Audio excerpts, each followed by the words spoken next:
Right, I just wanted to make a little video on the dx8 here and show you how it works. So power up, we've got Gaui X5 normal. That means normal mode. This black switch here gives you 3 different flight modes. You've got flight mode 2 there, you switch it back, flight mode 1, switch it back, you've got normal mode. What that means is it switches 3 different flying styles on the helicopter. The normal is when the throttle sticks down like this, the helicopter's off. Increase the stick and it'll bring the power in and you'll take off and you fly around. When that stick's brought back to here, power cuts. When you switch this to flight mode 1, that's what's known as like a 3D mode. So now I've got negative pitch and positive pitch, and the throttle will run at 100% wherever this stick is. All it's going to change is the pitch on the blades. I'll power the helicopter up in a minute and show you. Over here, this yellow one, if I flip that, you notice it says hold. So that's cut all power to the motor. You've still got full flying controls, but there's just no power to the motor. So that's the main things you need to know.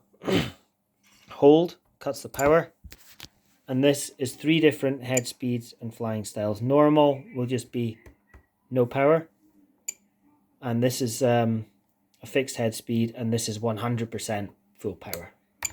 So it's pretty easy to operate this transmitter. If you press this down, you can go in and see the different menus. So if we look in here, throttle curve. So if you see, when I operate this switch here, you'll see it goes from N. This is me moving. You see the line there? So the power to the motor will increase on this curve, and then it'll just flatline like that. But if I switch it to mode 1, what you should see is just a flat curve like that. So that's full power basically all the time. There's not really much more to say about this. It's pretty straightforward transmitter to use, and it's all set up for the X5. As you see here, there's a timer which is linked to the throttle. You can reset that once it gets to 0, and that's just, I've set it to 6 minutes 30, which is about right for this model. I'm going to go and try and power this up now, if I can fit this in here with one hand, and show you.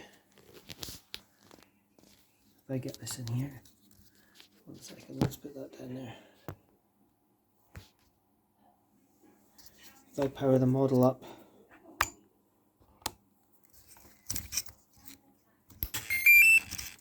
when the model powers up, the swash plate jumps up and down like that, and that's the flybarless system just self-testing to tell you everything's okay. So with the transmitter on hold right now, I'll switch out to norm, and you'll see when I increase the stick here, you'll see the power come in and off.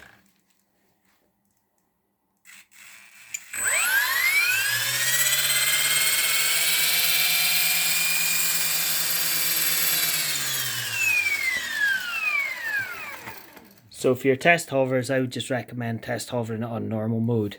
When you get used to the helicopter, you can switch up into the 3D modes. I'm going to try and make another video later of some hovering, and I'll get back to you with that. Okay, cheers.